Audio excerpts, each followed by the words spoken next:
Mari kita bikin oatmeal. Untuk resep ini, kamu membutuhkan bahan-bahan berikut.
Kamu bisa menyesuaikan bahan-bahan sesuai selera.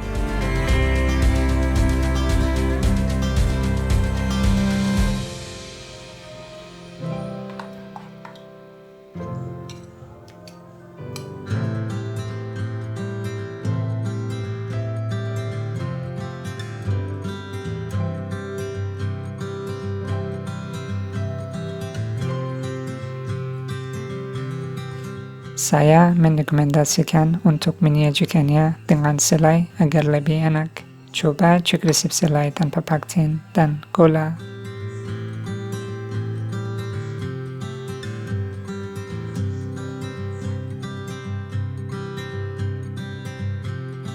Sampai jumpa di video selanjutnya.